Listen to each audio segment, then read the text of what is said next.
Hello, so I decided to do my presentation on the importance of facial expressions.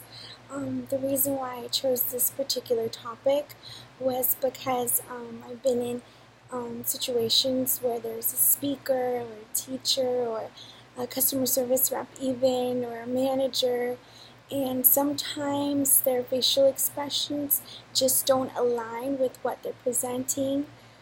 Maybe it's because they're not really passionate about that idea they're presenting or just nervous.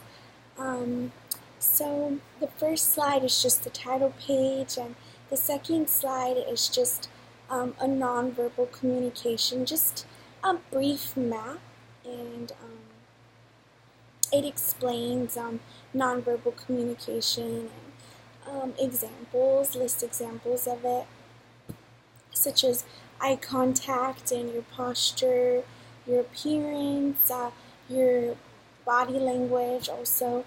But today I wanted to focus just solely on facial expressions. The next slide, it's going to be about the study they conducted.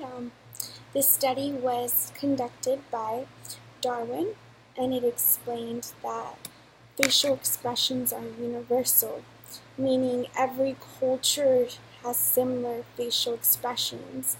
The findings weren't concluded by Darwin, but they were picked up by all other researchers and psychologists, and in particular these two psychologists named David and Miss Huang studied it, and they concluded it's 7 main body language ones and facial expressions, which were sadness, anger, disgust, surprise, joy, fear, contempt.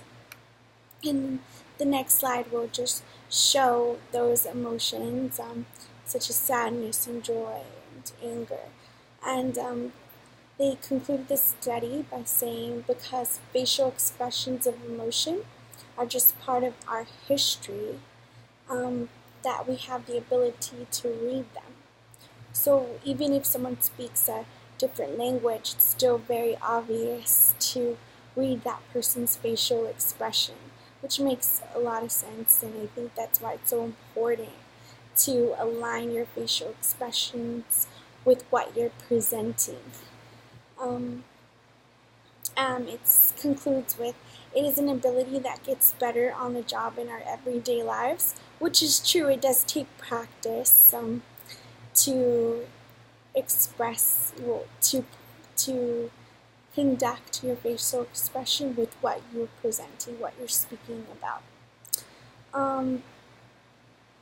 The next slide is by Andrew Cummings, and it just suggests that the human face is the fundamental cue we utilize when communicating with others. That's very true, even just in our personal relationships, and you can kind of see when someone's maybe uncomfortable in a situation, or lying, or happy and happy to be around you, or maybe not so happy or just thoughtful. And I think this also is a reason why it's important, because we want to, as presenters, influence others, or maybe just give them a good impression about our ideas, our knowledge, and that's why it's really important. The next slide is facial expressions to avoid when we're presenting. One that I think is really important, and it's happened to me a few times, is when the speaker is very dull and very dry, and their facial expressions say it all. Maybe a speaker that's bored, nervous, distracted, frustrated, and rushed. Those are very bad facial expressions. The next slide is just important tips to remember, making eye contact with the audience and how the facial expressions connect to your audience, and that's very important. Keeping our audience engaged through our facial expressions. And that concludes my presentation. I felt that this was really good research and I can really benefit from the practice and just the tips and researching the psychologist who conducted the study on all the cultures and how it's just a similar pattern. Thank you, and